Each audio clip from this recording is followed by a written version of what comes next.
ये कहानी रोमित की है।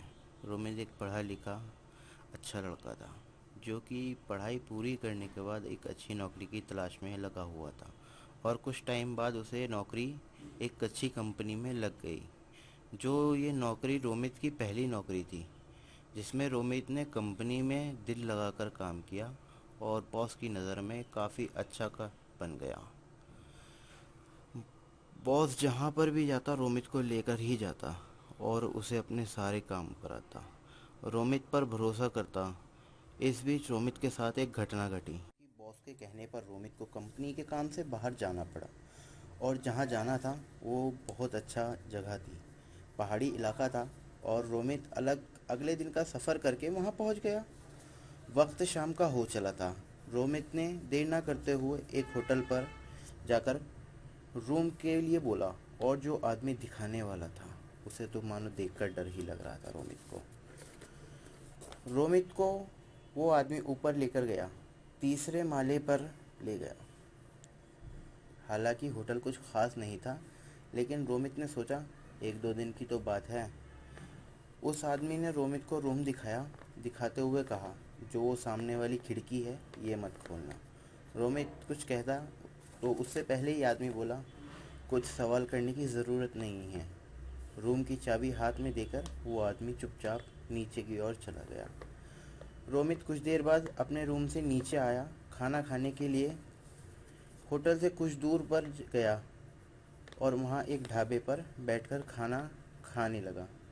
खाना खाकर जब रोमित उठा, ढाबे वाले ने पूछा, सर आप कहाँ पर रुके हो? रोमित ने ऊपर की तरफ इशारा करते हुए कहा, वो ऊपर वाला जो होटल है, मैं वहाँ पर ही रुका हूँ। ढाबे वाले ने कुछ ना बोला और रोहित की तरफ देखते हुए अजीब नज़रों से आगे बढ़ गया। रोमित को बहुत अजीब लगा और रोमित ऊपर की तरफ चलने लगा।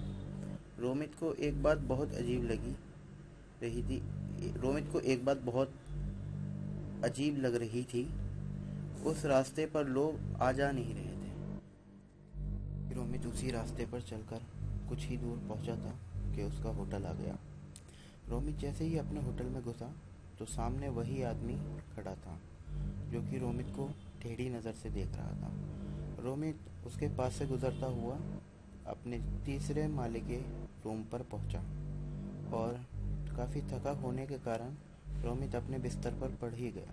रोमित की आंख लगी तो उसे सोते हुए अभी कुछ ही देर हुआ था कि रोमित की खटखटाहट की आवाज़ से आंख खुल गई। रोमित ने उठकर देखा तो ये आवाज़ उसी खिड़की पर से आ रही थी। रोमित उस खिड़की के पास गया और कान लगाया ही था कि रोमित को उस खिड़की की दूसरी तरफ से किसी ने रोमित को उसका नाम लेकर पुकारा।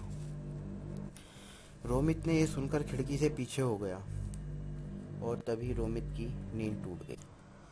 रोमित जैसे ही उठा अभी उस खिड़की के बारे में सोच ही रहा था कि रोमित को उसी खिड़की पर आवाज़ आई। रोमित ना चाहते हुए भी उस खिड़की के पास जाकर देखना चाहता था।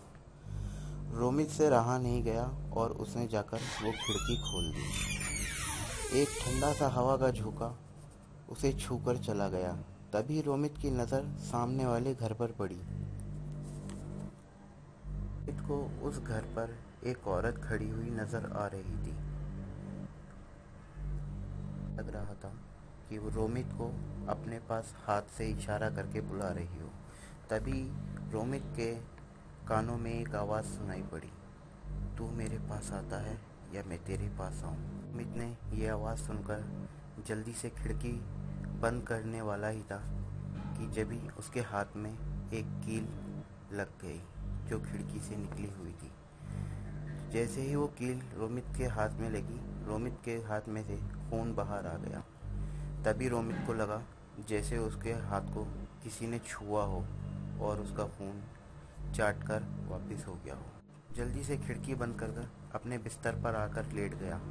रोमित को अपने कमरे में किसी के चलने की आवाज़ आ रही थी और ऐसा लग रहा था जैसे कमरे के बाहर कोई चल रहा हो। अब खटखटाहट कभी दरवाजे से आती, कभी खिड़की से आती। रोमित ये सब देखकर बहुत डर गया था और वो अपनी आंखें बंद कर बिस्तर पे पड़ा था।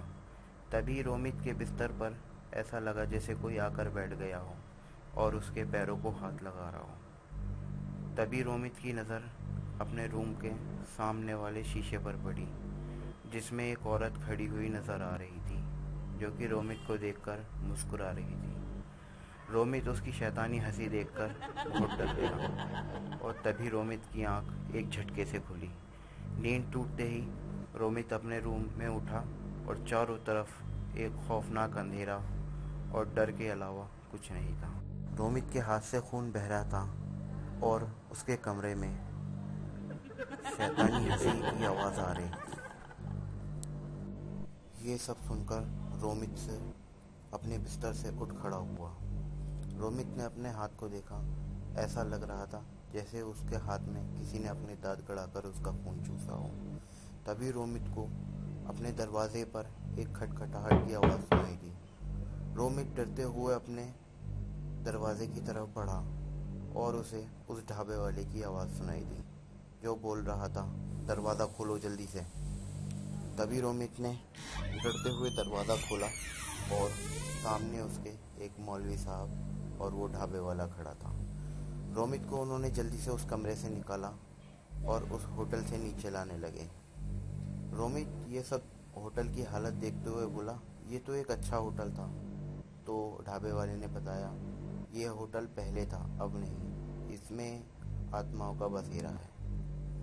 तभी रोमित की आंखें फट गईं और रोमित उस होटल को आंखें खोलते हुए देखता हुआ नीचे आ रहा था। रोमित जब उस होटल से बाहर आया, मौलवी साहब ने उसे एक ताबीज़ दिया। बोले, जब तक तुम यहाँ हो इस ताबीज़ को पहन कर रखना।